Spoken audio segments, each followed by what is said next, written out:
Hello, everyone, and welcome to tonight's Facebook Live sales training presentation with myself, Noel Walsh, and very special guest, Ben Gay, and the world record holder, Mr. Ali Reda, who, if you haven't had the opportunity to know more about either of these gentlemen, but especially the crown champion tonight, Mr. Ali Reda, who sold 1,582 cars last year, breaking a 44-year-old record, which after I heard about this, I hadn't really ever heard of Ali. And after I heard about this, I was compelled to reach out to Ali and want to have him as a guest on my show.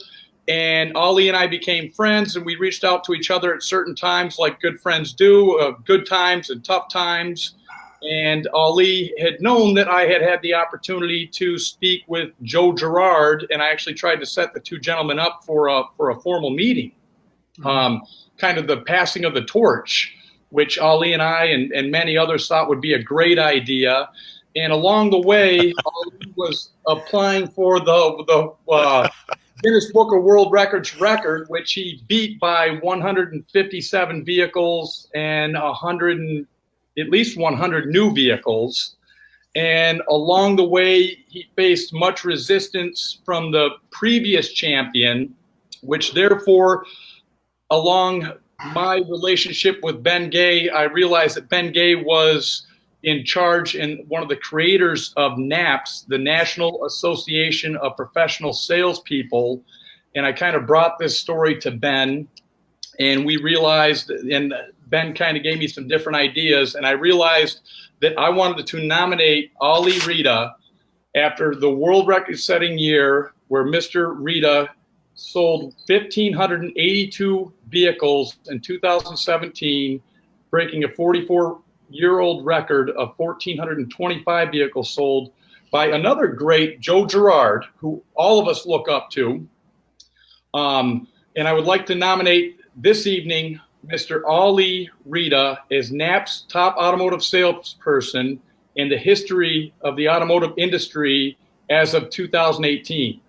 I believe Ali deserves recognition for his continued growth and commitment to accomplishments such as accomplish such a feat.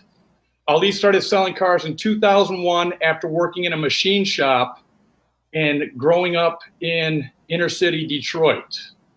Ali, like most salespeople, started from the ground and climbed his way to the top by learning what it takes to be successful in sales. Ali has always been active in his community, true to his brand, and has compassion, gratitude, a service mentality, and love for each and every one of his clients. His numbers are alone world record numbers, but his humbleness and gratitude, I believe, separates him from the most high-level producing sales professionals. I think the nomination would honor Ali's hard work and continue others to learn from his accomplishments and character. I ask that Ben Gay, you and NAPS accept this nomination, and I would be honored in the future to award Ali with the plaque from NAPS in the future when Ali and I finally shake hands and break bread. Ben, I'm going to leave it to you. I was waiting for Ali to say I accept. I definitely accept. Oh, God. Ali, I'll tell you something. As you can tell, I'm speechless, man. I am so speechless here. This is just unbelievable. Well, I'll tell you how obvious this is. When the National Association of Professional Salespeople, I'll call it NAPS from now on, NAPS has never given an all-time award because usually in an industry you can't prove who had the all-time award. You know, you sold more chemicals than somebody else said who, or whatever. And but in your case, it was certified. I knew it. I'd read about it. Noel and I had discussed it, not in this condition, in this context, but when he sent me the nomination, my reaction was, of course. Why didn't I think of that? How obvious is that? So we have a little procedure we have to go through, a board of directors who I got on the phone within an hour of getting Noel's message, got him on the phone, and I said, here's the deal. Read them the nomination letter. And I said, all in favor say aye. And I heard a bunch of ayes. And I say, all who not in favor resign immediately. There was no sound at all. I mean, this is just such a no-brainer. I'm embarrassed that I didn't think about it because I read about all the hubbub and so on. And taking nothing away from Joe Girard, a record that stands 44 years is to be admired. And it was a different time, different era, different tools, whatever. I understand that. I didn't like it when Arnold Palmer's record started getting broken. I knew Arnold Palmer. I was an Arnold Palmer fan, and I hated Jack Nicklaus for breaking his records. And I hope Tiger doesn't break Jack's, because Jack has won me over. But time marches on. All records are to be broken. And your record of 1,582 cars will be broken, hopefully in my lifetime. I hope to present that person with a plaque, although I have a creepy feeling I'm going to be sending you your second one, because if anyone's going to break it right in the current immediate era, it's you. You're not just a salesperson, Ali, and a fine person and so on. You're a machine. I was doing the math on it. I know you don't work 7 days a week, but if you did, if my math is right, that's the equivalent of selling 4 1/3 cars a day, 7 days a week. But you only work what, 5? Yeah, 5.5. Yeah, 5 days. Well, I don't have the skill or the time to redo the math on that, but even that's more astounding. But 4 1/3 cars a week, counting the 2 days a week times 52, you're not there, is just astounding. And it got me to thinking. I've set a few records along the way. I've been number one in every organization I've ever been with. But looking back, where the companies are still in business, many of them aren't because I'm old. But looking back, every record I ever set was broken. And I don't remember being upset about it. I wasn't necessarily happy, because I would have liked to have been the king of the hill forever, everywhere I ever went.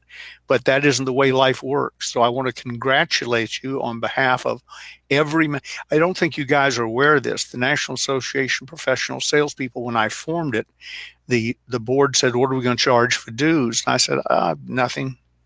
And I said, what we may do as we go along is add services that people will pay for. And I haven't really done that, although you can get a NAPS plaque signifying membership and so on. People buy those, and they're beautiful and framed and so on.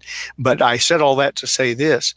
We are probably the largest sales organization on the planet, if only because unless you opt out, you're in. People who've never heard of NAPS have been members since the day they became salespeople. And I don't want to be receiving any opt-out, so I'm going to assume that virtually every salesperson in the United States, and we have overseas international versions, everyone in the United States is on board. And on behalf of all of them, I'd say if I had a hat on, I would take it off to you. What you've done is just astounding. I'm in awe of it. I think on one of Noel's broadcasts, somebody mentioned you've been number one everywhere you go. And I said, I still would be anywhere I walk in. I know what I'm doing. I'm like the old Western television show, Paladin, have gun, will travel. That was on his business card. And I'm sort of like that, have talent, will travel. But I said, I don't believe in the automobile business, certainly in the beginning. But if you give me a 10-year head start or running start, maybe I could catch him. But it's one of those I look at and go, I can't do that. I just can't. And so I admire you, because I don't say that to many people. Usually I can say, well, you could do this better, you could do that better, and so on. In your case, I haven't seen a flaw. And when you and I email or I see something from you, Noel mentioned humble. It's like I'm talking to a 22-year-old, grateful, brand new salesperson. Most people who've accomplished what you've accomplished, the chest is out and they're strutting around like a bandy rooster. And I just don't see any of that. I know you're good, but I wonder if you know how good you really are. I've been in professional level, high level selling for 52 years. I've never seen anybody set a record like that. Zig and I went head to head numerous times.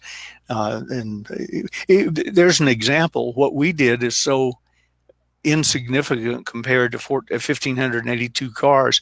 I don't remember the volume I did to beat him. I don't remember his volume and don't care. We just had a friendly little contest and some nice prizes were handed out. But it wasn't so memorable that I wrote it down and nobody gave me a plaque. You are just really, really something. You deserve it. And when you get the plaque, I'll either send it to Noel, who'll bring it to you, or I'll send it to you. And then when Noel gets there, you can take it down off the wall and he can present it formally. But he's a senior member of NAPS. I don't know if you knew that, Noel. I just made you a senior member of NAPS. You're as the senior member of NAPS, you are my official representative to present it. So, thank you. Give us a little bit of your acceptance speech, Ali, since you were gracious enough to say you would accept. Yes, I definitely would accept. And gosh, I mean, I am so humbled. I can't, I'm speechless. I mean, I don't know what to say. I mean, this has just been unbelievable. This award is unbelievable. The friendship that I've gained from the two of you has been just unbelievable. And I would have never, ever thought that I was setting out to get an award like this and to gain so many friends across the Auto Family Nation. That's been probably the best part of this whole thing that I've been going through is meeting so many wonderful people and seeing how strong our auto family really is. And, in a competitive world where everybody thinks we're all competitive, we're not like that. I mean, everybody's kind of, banding together and coming together as one. And, the funny thing is this year I had a completely different image of how things would go. Right. I said, okay, I set the record and we were all excited and happy about it. And, we thought the Guinness thing was going to go a certain way. And, I had this thing all planned out completely different than the way it did. And, it goes back to saying that sometimes you think something is good for you and it turns out to be bad. And sometimes something's bad for you, it turns out to be good. And that's exactly what happened. My image was, I meet Mr. Gerard and I thank him for everything that he's done because he paved the way for guys like me to be where I am today. I mean, there's nothing being taken away from Mr. Gerard, nothing at all. I look up to him as an individual still. And, I'm a little compassionate on the way he's feeling and the things going the way they're going, but that's okay. I think the way things worked out to advantage for the whole industry. I think this kind of it opened up some eyes to our industry and brought our auto family together. So, this award, I mean, to me means so much more than just a plaque. Like you're saying, I'm going to get a plaque and it means so much more. I mean, it's so heartfelt and it's so touching and really it's shared by everybody. I mean, this is inspiring. I mean, this is something that people can look up to and say, hey, if this guy did it, I can do it. And in the same way, I believe that Joe Gerard did it. And I says, hey, if Joe Gerard did it, then I can learn the ways. And like you said, people leave clues all over the place. And I picked up on some of those clues and I picked up on some of those ways and kind of got here and somebody is going to break my record one day. And I'm going to be happy about that. And I know where they came from, what they had to do to get here. So I'll embrace that, and gosh, guys, man, I'm inspired by this. It makes me not a better salesperson, but a better person. And I will strive to do better and strive to do my part to help this industry get better. And if it helps one person out there, believe their potential and believe what this business has to offer, then all of us did a great job. Your achievement, Ali, I'm sure you're aware of it to a degree, but it comes up in my life almost on a daily basis. And you've also you're like Cher and Frank, and I'm trying to think of a couple others where you've become known by one name. You don't have to say Ali Reda for people to, or Ali M. Reda for people to know what I'm talking about. If they're anywhere near the automobile industry, you just say, well, Ali said, and they go, oh, really? What? So you've become a one name celebrity, which is unbelievable. well, yeah, it can be, but you deserve it, and I hope you remember that. I know you will, because it's the type of man you are. If it's not you that breaks your record, if not, then you'll be the third one who breaks it again. But the graciousness that I know you will display when and if that happens. But what you've really done is you've opened the eyes to so many salespeople, not just automobile salespeople, as to what can be done. You guys aren't old enough to remember, but I remember when Roger Bannister, runner, did the impossible. He broke the 4-minute mile. Because it couldn't be done. Your heart would explode. The human body won't work that well. It just cannot. I expected as a young boy to go to my grave with a 4-minute mile unbroken. Roger Bannister broke it, and then if some trivia expert is out there, don't call me on this, but shortly after it, John Landy broke it because he said David Bannister broke it. Roger Bannister. He realized it could be done, so he did it.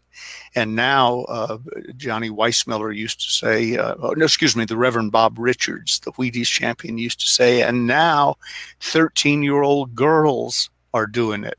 Whatever. I don't know what the youngest is, right. But there are probably some places you can't get a scholarship if you can't break the 4-minute mile. But it goes back. Training, nutrition, times are different, but what it really goes back to is one person did something that couldn't be done, and everybody else said, whoa, wow. If you'd told me that, because I didn't remember how Joe did it really. I've heard him speak a couple of times, but it seemed to me like he had such a great year and a lucky year and all the stars fell in place that probably that wouldn't be broken. And then I started hearing it had been broken. And in my career, he said it after I've been up and rolling for a few years myself, said it, and I thought that would stand forever. Well, it stood for 44 years, and that's amazing. But you are the new record holder. You wear it well. We will get you your award to hang on the wall. And I'll tell you something, I will be sort of reverse. I will be bragging that our plaque is on your wall. Oh yeah. One of the fun things about being around as long as I've been around is when people say, Dr. Napoleon Hill, have you ever heard of him? Yes, he worked for me. Zig Ziglar, have you ever heard of him? Yeah, Zig worked for me. And Earl Nightingale, yeah, Earl worked for me. He was the voice of our companies. So you're now moving over into that category. Well, I will be able to say, I know, and it's good to know some younger people. It'll be fun to say. Am I getting offered a job here? Is that what's going on? Yeah, I may send you $10 to make you an employee for a couple of seconds, so I can say, done. Yeah, Ali has worked for me. Done. But you were just, I don't mean to belabor the point, but you were just really something you should be so proud. Years ago, when I started when I stepped into a phone booth to answer a want ad and discovered it was a rocket ship, and it took off. And 2 years later, I was president of the largest MLM direct sales company on the planet at age 25. And sometimes I'd get a little full of myself. And my boss, I don't like that term, but he was my boss. He was the owner of the company, William Penn Patrick, one day said in front of a pretty good sized meeting, I think my next goal is to have a glass cage built, big wagon, put it behind my car, and drive it all over the United States. And in shopping centers, we're going to put Ben Gay in the glass cage with a sign that says, if he can do it, anyone can do it. And I thought that was sort of insulting, but looking back, it was an accomplishment.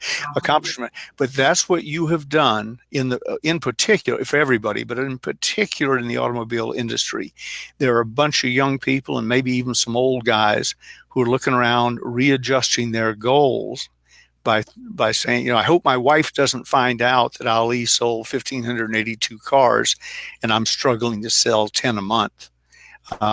Something's got to change, which Noel and I were talking about success. And you just mentioned it, success. I can't talk tonight. Leaves clues.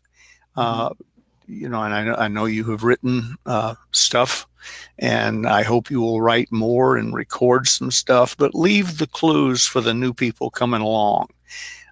Because as I said, you're not just a salesperson, you are, and that's wonderful, but you are a selling machine. You have broken the code. And others would, if I were a young person in the automobile business, every time you looked out your showroom window, you'd see my nose flat up against the glass and a notepad in my hand. I want to see how you walk, how you dress, how you conduct yourself, because it is replicatable, as you know. What you've done can be done by others, but they have to believe they can do it. And that's what I was going to tell you. It starts right here, Ben. It starts here. You got to believe you can do it. You got to believe in what's possible. And when I started believing and really believing on what is possible, things started changing. Then I became aware of everything else. I became aware of my surroundings. I became aware of how to improve and how I can get there. And with every level, I would believe there's more. And still today, I'll say here right now, there is more. And I believe there's more. And whether I do it or somebody else does it, it's going to happen. People are going to figure out a way to do things more efficient and faster. And I will leave clues, and people will learn from me just as I learned from people before me. And I'm continuing to learn now. But, you got to believe. When you start believing and really believing, I don't mean just going in there and saying, okay, well, I'm doing 10. I know I can do 12. No, you have to put it in place and put it in your heart, because I sold those cars in my heart well before I sold them on paper. I am. Yes, I am. I am. That's right. I am 100%. And that's when things started changing for me. And it might not happen overnight. You got to be able to see down the road. You got to be able to see that this is a career and not a job. So your mindset has to be there. And of course, it takes a lot of hard work. I mean, nobody's going to do it for you. You can't just show up and sit down and think people are going to come in and you're going to get this done. I mean, you got to put in the effort, and you got to have the right mindset. But it 100% starts with believing in what's possible. And, it's limitless in any profession, not just auto sales, anything, anything that you're doing. So that's when things started changing for me. And that's, and I still believe there's more. And real quick, too, I had a question for both of you, so I didn't want to cut you off by any means, but you're kind of leading into this question, so I just wanted to ask you it and then get your feedback. How do you model someone like yourself? How would someone model themselves to be more like you? Like, you learned a lot from Joe Girard, and you beat his record, right? If that record wasn't there, you wouldn't really have something to aim for or go after. And then once you just, like you said, all those things, you had the mentality, you got the mindset, you found out what it takes. But what would you share with the salesperson, young or old, man or woman, how to model themselves to be like you and create similar results? And that's exactly what we were just talking about. So right. when I started believing in myself, and I started believing in what's possible, and I said, I'm going to go out there and I'm going to do it, and I'm going to put in the time, and I'm going to put in the effort, and I'm going to learn from the people before me, and I'm going to continue to learn every day. People with social media, and we got everything at our fingertips. I mean, when I started in 2001, it wasn't as easy as it is today. People need to educate themselves on how to become better. You should be self-motivated. I'm motivated because I want to be better and I want to do better. And, my whys are my family and being successful, and people need to kind of write that down and realize, why they're doing things and what they're doing it for and what their goals are. And then just learning, I mean, let's face it, without Joe Girard paving the way, maybe none of this is possible. Nobody looks at it. Without Bannister running that 4-minute mile, nobody else is going to look at it. So, educating yourself these days now is so easy. But again, you got to go and do the work. I mean, nobody's going to do it for you. So that, it's duplicatable. I mean, I'm not doing anything special. I don't have a special handshake. I'm not doing anything. I actually barely shake anybody's hand. I actually greet them all with hugs. So it's just now I'm at the point where things are a little bit easier for me because of the business that I built. But I built it on doing the right thing. I built it from my heart and compassion, and that's all I do, man. I sell from my heart, and I let everything else kind of just fall into place. And I think that's what people need to just kind of learn. One of the things I say, and I think you've done this, whether you knew it or not, or whether you agree with the exact percentage, but I teach in seminars that 85% of all problems in selling go away when you sell a quality product that is competitively priced, doesn't have to be the cheapest, but competitively priced, and spend your days talking to qualified people.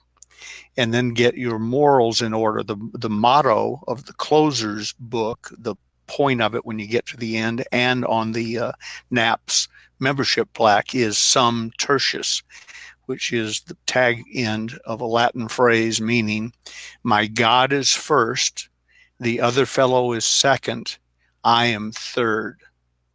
And when you get that lined up, I found it works. I had to fake it in the beginning because I didn't really believe the first two were ahead of me.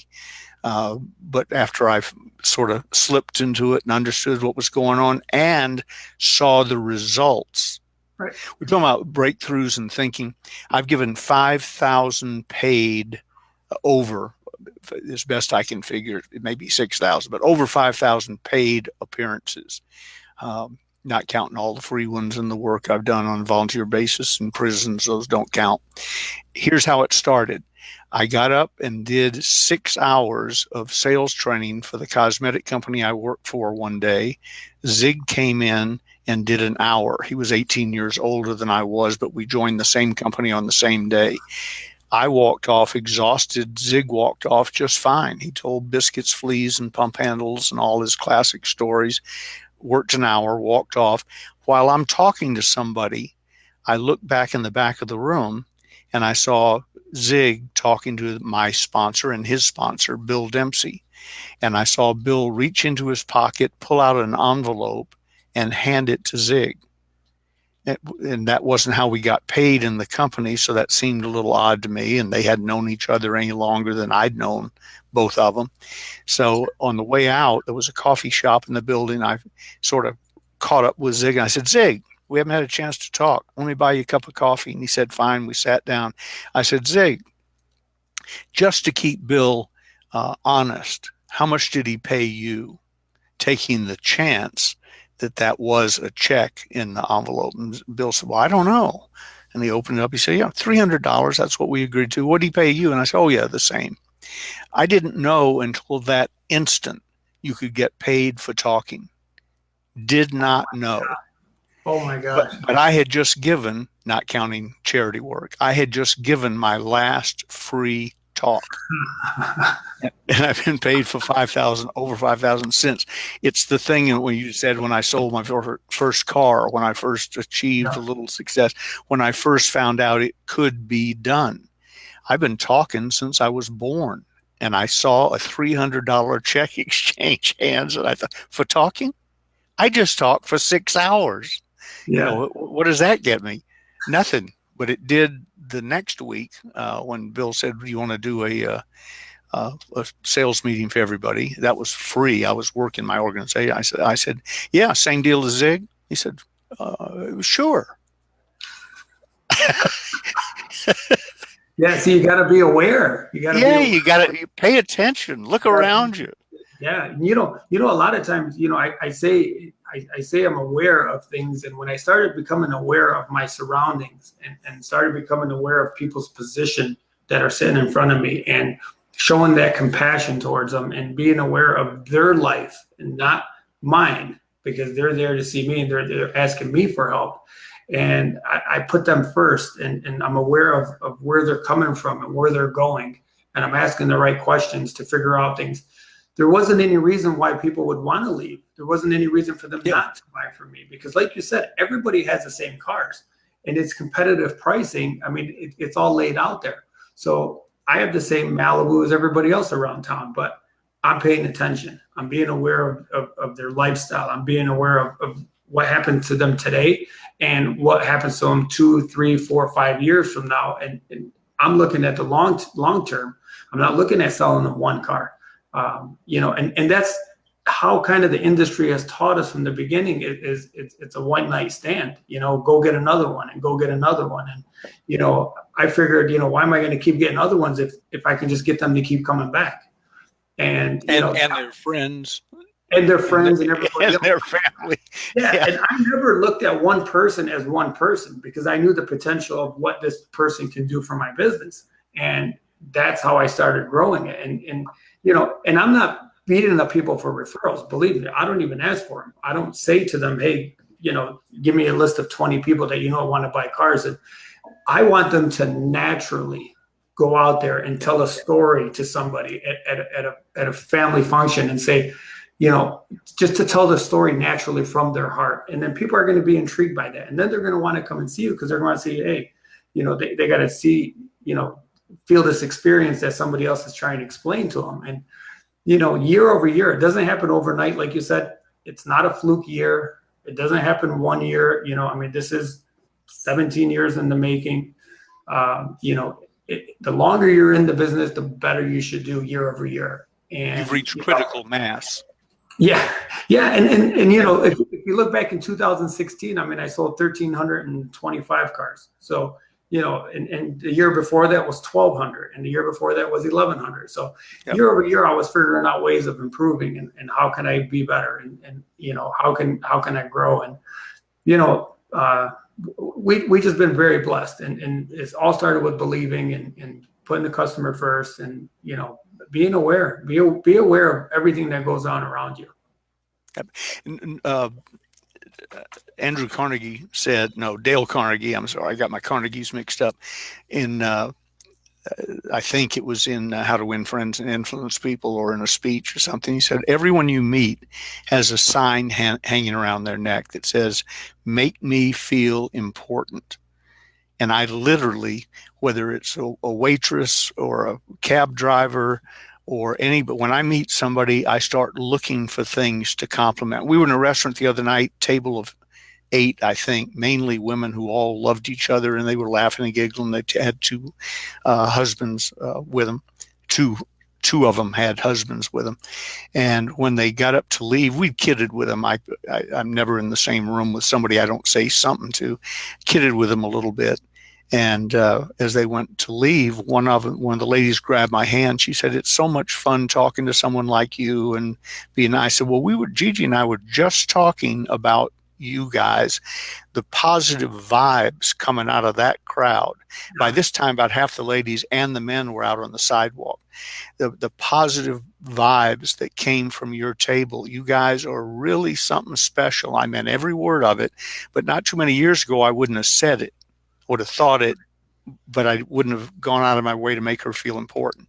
Hugged us, went out, and I'm seeing them out on the sidewalk talking among themselves, and about half of them turned and came back into the restaurant to thank us and say, et cetera. And I was thinking at the time, darn, I wish I had something to sell them.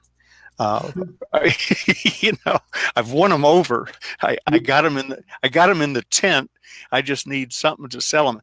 Gigi taught me that. I've known each other for 42 years, but I was clever enough to marry her a little over 20 years ago. And people would say to me, hey, how are you doing today? And I would tell them how I was. I'm Ben Gay. I've been asked how I was and been at the front of the room for years, so I'd tell them.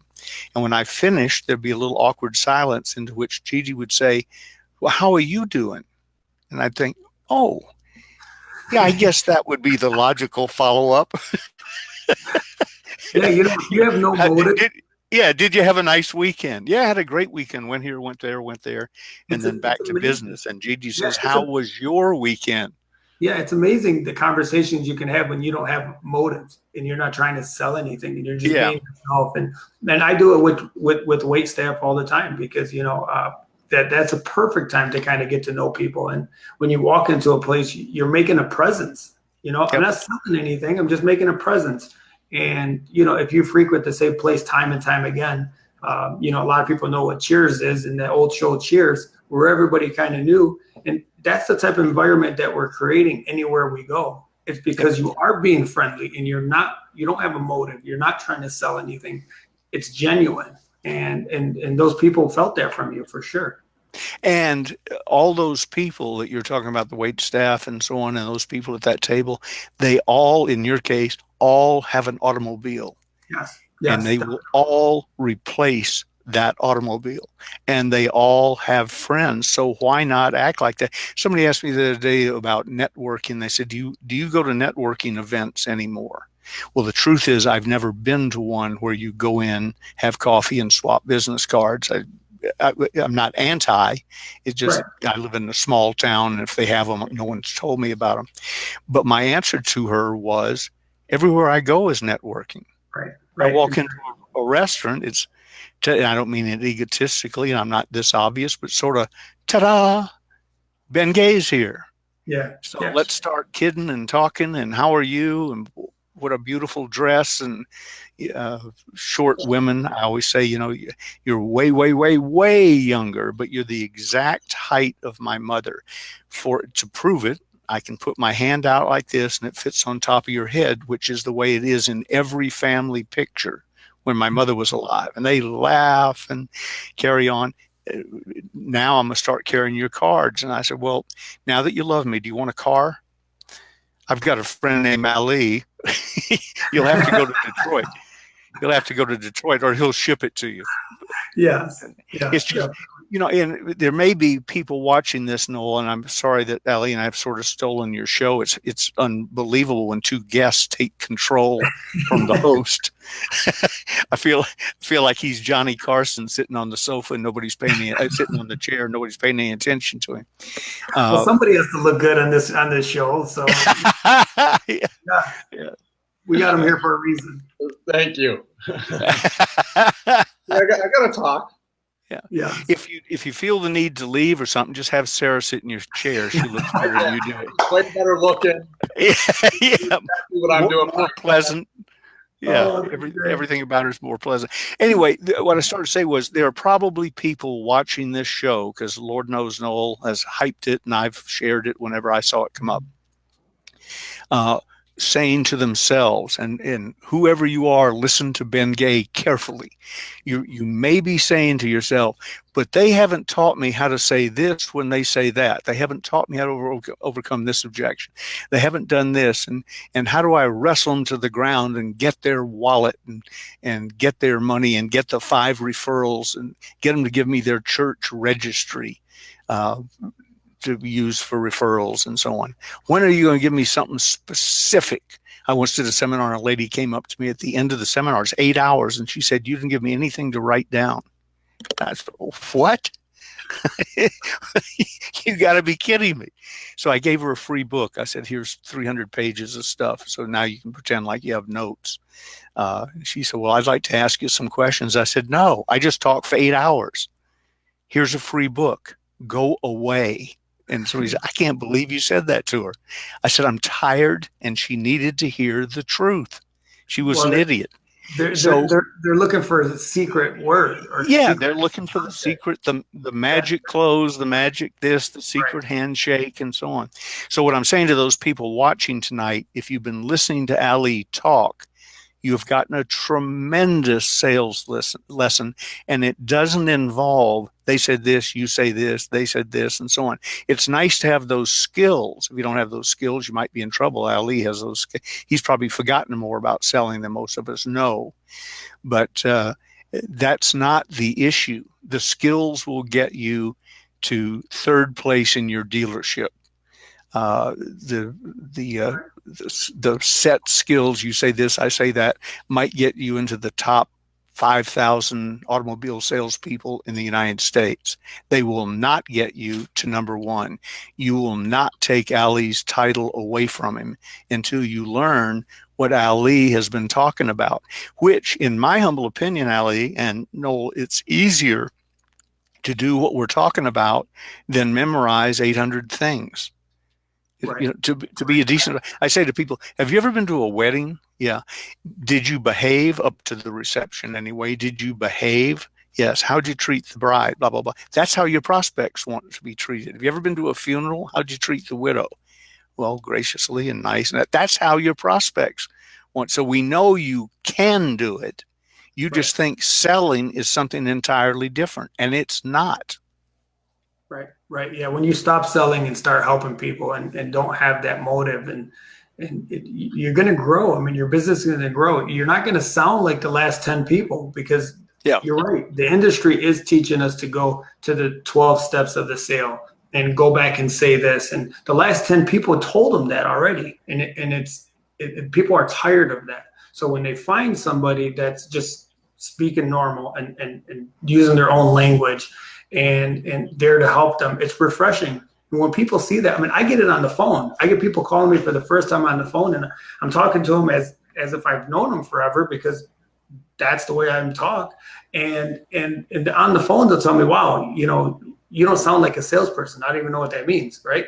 I'm like a person. I do. Okay, I'm just a person. Okay, yeah. So then they come in and the ice is broken. There's no defense mechanism. There's no barrier that I have to fight, and there's no barrier they have to fight. And it's just two people chit-chatting and figuring out how to solve this problem, and we're solving it together. So yeah, my job is a lot easier than a lot of these guys doing 20 and 30 cars because I'm not over there saying things that I don't want to say, and I'm not doing the things that managers say, go back and say this or go do this. And it's all truthful. It's very transparent. I mean, people can get any information they want online, so you can't lie to people about things. And just be transparent. That's all I am. I'm like, okay, well, how do we figure this out together? And people are going to be so much more responsive and so much more receptive to what you're doing. And they're going to believe that you're trying to help them. And you got to give them, you got to make them understand that that's what you're doing. And just being yourself, I'm just myself. If they buy from me, great. If they don't buy from me, great. I'm there to help you either way. And you still part as friends no matter what. Well, I agree completely. It looks like we lost Ben for a second, but if people can tell when you're trying to push an agenda on them, I don't care what their IQ level is, but if you're trying to push an agenda on them, and as you just stated, if it's stuff that they called 8 or 9 dealerships and they bought 10 or 12 vehicles in their life, and they've heard the same ball of wax. Right. They've heard the same rigmarole and the same pitches and the same scripted versions, then it doesn't come off natural to where if you're just yourself, then you're naturally just pulling them in. Right. And then the trust factor is built because there's nothing scarier for a customer, I believe, than walking into a dealership. First off, the bad reputation of our industry, especially if they haven't been there before. They've heard, ghost stories from their grandparents and from their parents about going there, and there's 20 people, and I still see it when I go into dealerships to train for dealerships I'm calling on, and there's 20 salespeople, and they all run up, and it reminds me of Braveheart or something like that, or Troy. They're all coming up on them from every corner, or furniture stores are pretty bad for that too. To where all of a sudden you go in, you're looking for a lamp or an end table or a dining room set, and all of a sudden they're coming after you at all different directions, and they're pushing and throwing each other down, and and then they're your best friend, and they're putting you through all this, and they're trying to get an upfront commitment, and it's like, wait, I don't even know if I like anything here, and all of a sudden you want me to, if I can get the figures right, you're going to buy right here today, right? And it's like, I don't even know if you have anything, so no, you know what, I'm not even going to shop here because. You might even be just looking. I can hear you go. And that's one thing that a lot of salespeople should do. When you're out there shopping for something and you're out there at the furniture store and that, you got to pick up on these things. You got to pick up on things that people are doing. So be aware of your surroundings, and you got to pick up on things that you should not do. So I would look at people and say, wow, I can't believe that he said that, or I can't believe he did that. So I would pick up on it and say, I got to make sure I don't do that. And now I'm aware of certain things because you may not know you're doing it unless you're aware of what's going on. So now I pick up on people, and by default, I say, I'm not going to do this. I'm not going to do this. I don't want to be this way, and I don't want to be this way. And by default, you become a better person in general, just because you're just like as a kid, you tell your kid, don't do this, don't do this, don't do this, don't do this, and hoping that they'll do the right things. I would always pick up on that stuff, and I would learn from it. And same if somebody did something really good, I would let them know, hey, that's awesome what you just did, and I really felt that you were doing the right thing for me. And I would let them know that, and I would pick up on that. I'm learning too. No, I agree completely that there's a lesson to be learned in every transaction and every relationship and every shopping experience, either what to do or what not to do. Not to do. Right. And like you said, be aware that, if we're on our phone all the time and we're locked down and we're really not aware of our surroundings, we're not going to really be aware. But I see it too. I've had some of the greatest service at a fast food drive-through. And I've had some of the worst dealings at some of the fanciest restaurants I've ate at. Where, okay, well, if you aren't ready, I've got to go over and do, and it's like, really? Like, I'm ready to drop some serious cash this evening. Yeah. I just want an experience for my beautiful bride. Yeah. And I'm at the point in my life too that if I have a specific person that I see at almost every single restaurant I go to, because I'm used to that, and that's the person I'm kind of used to. And when I go to a place, even when I go to Tim Hortons or something in the morning, I pull up and everybody in there is, hi, Ali, how are you? And I'm asking everybody how they're doing, and I'm making a presence in there. I'm not selling anybody on anything, but I guarantee you that 50 or 60 people that work in there, at some point they're going to ask me for a vehicle, and I'll be there to help them. But that's not my motive. I'm there because I enjoy being there and I enjoy their company. And, I'm at the point now, man, I have specific people, and if they're not there, I might not even go to that restaurant. I'm just, because I'm just kind of being picky about certain things, and that's how people are with me. So, when they come see me, they expect a certain thing, and I'm okay with that. No, they become addicted to the process. Right. That's good word. The transaction, because how it's going to be A to Z, because that's the scariest thing for everybody, I believe, is the future. It's exciting, but it's scary because you don't know what it's going to give back, right? It can be better, it can be worse, there could be health issues, there could be catastrophe. I mean, we could be in a world war tomorrow, right? Right. But then I never buy a lottery ticket. In fact, I don't even sell lottery tickets in my state. It might be the one time I'm on the road and I stop to get a drink or something like that at the gas station, or a bag of chips, and I buy a lottery ticket and I could win $360 million, right? Because I'm just like, it's 360. I haven't bought a lottery ticket in 10 years. I'll try. So you never know what the future is going to bring. But when you have a proper process, like you said, that when you've got that process, or Ben said that, quality product, customers, and process, and you have that process, and people get really, I teach this, that they get addicted to the process because they know how A to Z is going to work. Right. And they don't even have to be repeats, because also it's being in the presence and then communicating with people. And if you just tell people, hey, here's what we're going to do. Now you're going to go see Myrna, and now you're going to do this, and then you're going to sign up paperwork. And then is it Joe? Is he your legs? What's your legs? Sam. I was right? Sam. But then Sam's going to pull the car around. He's going to go over all the features. When you're walking them through that, to where if you were a salesperson in your shoes who had the same team, and just all of a sudden you're flipping them to Myrna, and then all of a sudden Sam's coming and grabbing them. They're like, wait, why aren't I with Ali? But if you communicate with them, and then they see how busy you are, it all makes sense. To where otherwise they just feel like they're getting rushed. Rushed, right. Yeah, I mean, process is huge. I mean, process is key for everybody. My process for me works, and for somebody else, all salespeople out there should write down your process. And you're right, man. You hit it right on the head. You got to let people know what stage they're in. You got to let them know what's going on, because you don't want them to feel like you're pushing them off on somebody else, or you're in the back doing something for 20 minutes and you disappear, and they're sitting in your office just thinking, what's going on over here, looking around. Let them know where you're going. Let them know what you're doing. There's no secrets. I mean, just be transparent, and they're going to be a lot more receptive to that than, you disappearing for 20 minutes. You're in the back trying to figure something out. But, you know, hey, even if we can't find a car, I'm like, hey, we can't find your car. We're looking for it. Here's where we're at, you know, and it's in cleanup, and we're coming here. So we communicate all the time with our customers. And man, I have so many people, honestly, so many people, when they leave, they tell me this is the best experience they've ever had. New people that came to me and said, wow, we spent 2-3 hours at the last time we bought a car. I can't believe we're out of here in this amount of time. And, you know, I hear that all the time, and it's so refreshing. That's what keeps me going. I love hearing that from people, and you know, I mean, we're improving. You know, I have areas to improve, and we learn, and we take, you know, our customers' criticism well, and you know, but for the most part, I have my process down pat, and a lot of people don't know what their process is. So I would encourage them to write it down. Matter of fact, you should probably write down everything you do for a full day. Every 15 or 20 minutes, you should write down what you do. If you go back and read that list at the end of the day, you are going to find that you are working probably a third of the day, and the rest of the time is being wasted on who knows what. You figure that out, and I promise you, you will sell more cars.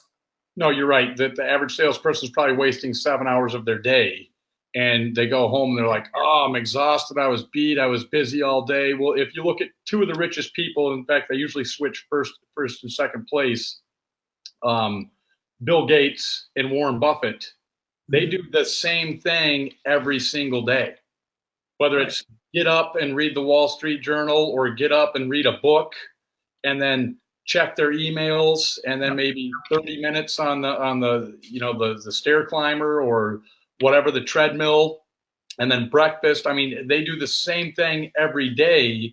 And I've learned that in my career, that when I really follow a process, and when I did that in sales, when you follow that, you know how your day is going to end. Right. And you know how much energy you're going to have and how much time you have for other things. To where if you're constantly just kind of bouncing around and you're trying to do too many things at once, yeah, watching the time go by, you know, I mean, there's a lot of holes. There's a lot of holes in your process. When I wrote down my process, man, I said, okay, this is where I can improve. And I improved on it, you know, and you know, just like any business, I mean, you got to look and see how you can grow. That's really good tip for a lot of people. Just write down your full day, every 15 minutes, whether it was you went to go get a drink of water, or you went to lunch, or you spent 2 hours with this customer, and the process you went through with that customer. And you're going to find gaps. You know, you're going to find things that you can improve on. Right. Well, you know, the biggest complaints that I see all the time as I read dealership reviews before I call on them or what have you is, you know, the time that it takes to buy a car, and just really the transparency. And if everybody gets their process down, because I see so many people, as we follow each other all over social media, and whenever your name pops up on a notification, they're reading what it is. And how many people tell you what you did is impossible, right? Right. They want to hire a PI, go through the books and to follow you, and you know, be outside of your window with some binoculars in a cargo van that says, you know, Mel's Carpet Cleaning Company, you know, like the FBI or whatever. I've seen those vans around. I was wondering what was going on. You know, the people, they can't believe it because they have like a 6-hour sloppy process. Right. Right. And so if they could just clean that up and do it, and as you and Ben were talking about earlier, you know, everybody wants this, and I learned this from another sales trainer too, is he told me that he kept going and doing these he was a speaker and doing these speaking engagements and doing this in-house training, and people would come up and say, I need more, I need more, I need more. And so he would add more. And then even more people came up and said, I need more, I need more, I need more. So he added to it. So he talked to one of his mentors, and he's like, because what you're giving them, they aren't doing anything with it anyways. No, they're not. So they're always going to need more. That, you know, they're waiting for you to show them that secret handshake or be like, hey, real quick, this is what I say to everybody, right? Don't tell anybody. But this is what I say to everybody, and it works every time. And they think that it's going to be all about, you know, all about that. But it's not, because we've all seen the movies where the guy uses the cheesy pickup line and the lady throws her drink in his face. But guess what? It has worked for probably 1 million people in the past. Right? Yeah. And what you say to a young man might be different than what you say to, you know, an older gentleman or older lady. I mean, you got to figure out, you know, what's in their best interest. So you can't have certain word tracks because you're not speaking to a robot. You're speaking to completely different people. So I can't say the same thing I might say to a younger guy than to somebody else. So, I mean, that's where you just being you as a human will shine through. But, you know, people just don't understand it. There is no handshake. There is no, you know, secret word tracks. There's just you being you and, you know, trying to help somebody. If you're genuine, anybody that's out there, any high achiever, I guarantee you, they're all genuine. They're all have their heart in the right place. They're happy with who they are, first thing, and that will translate into your customers.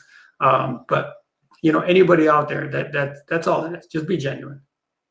No, I agree with you completely. But I tried to message Ben here, and I have not heard back from him. So let me try one more time. But I can see him. I can see him. Is he can't hear us?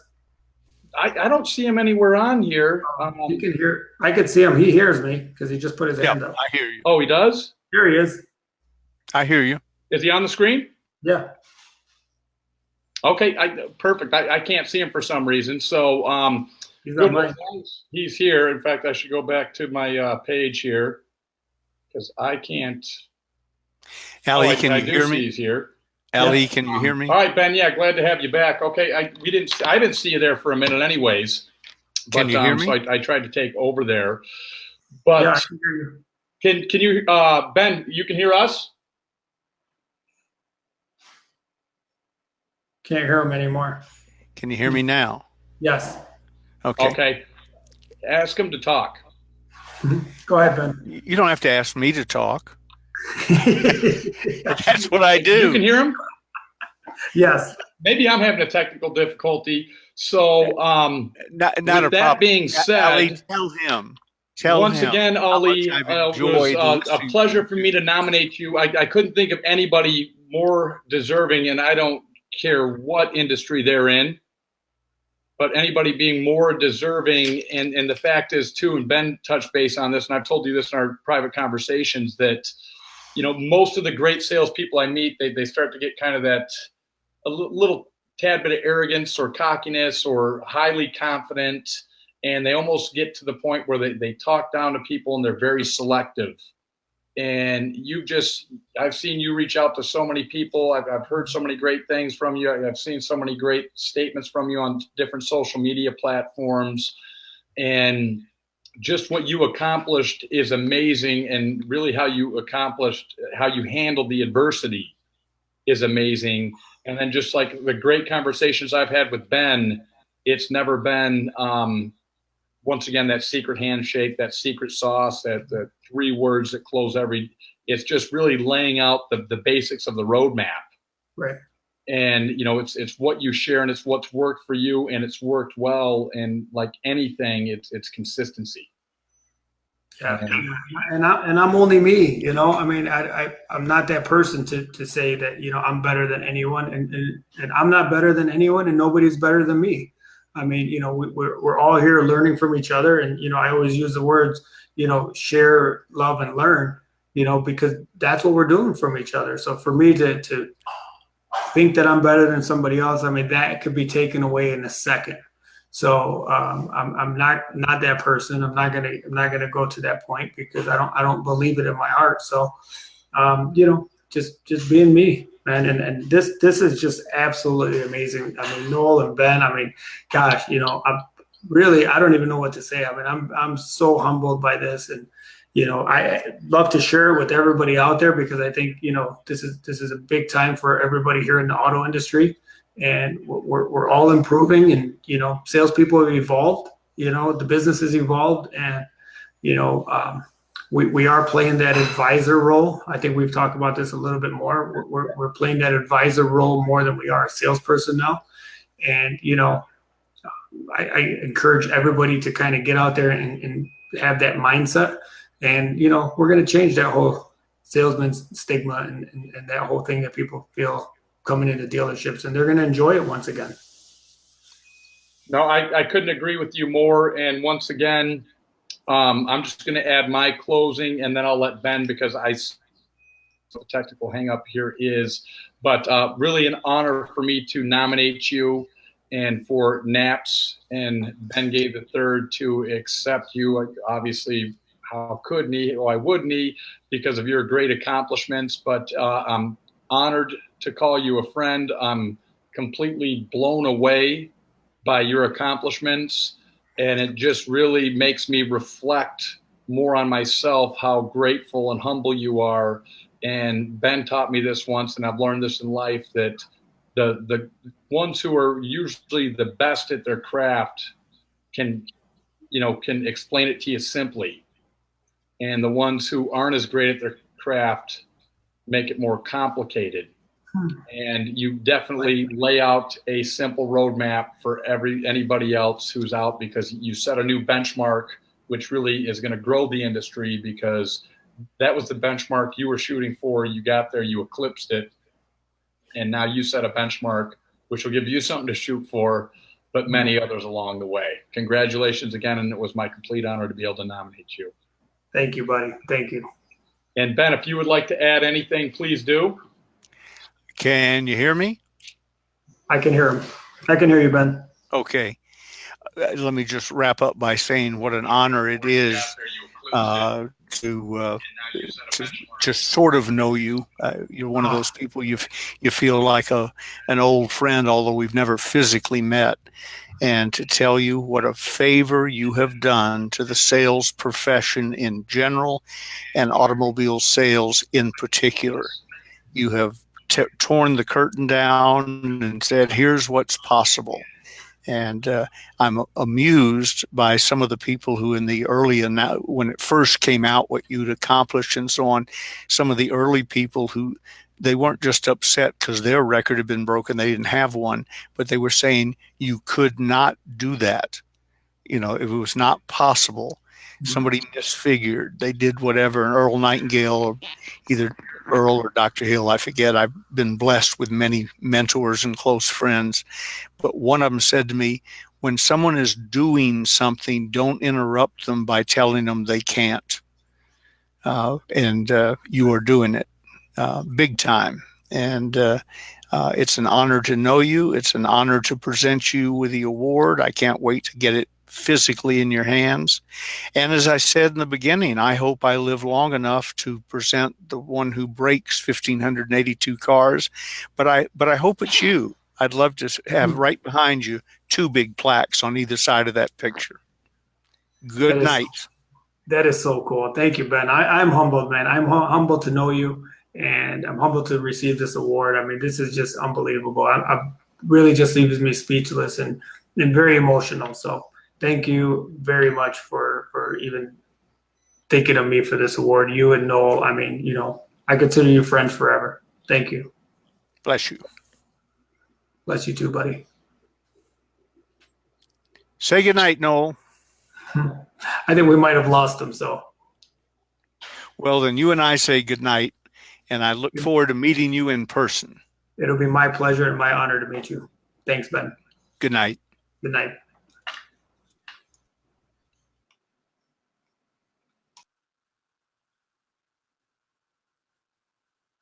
Good night, gentlemen. Good night.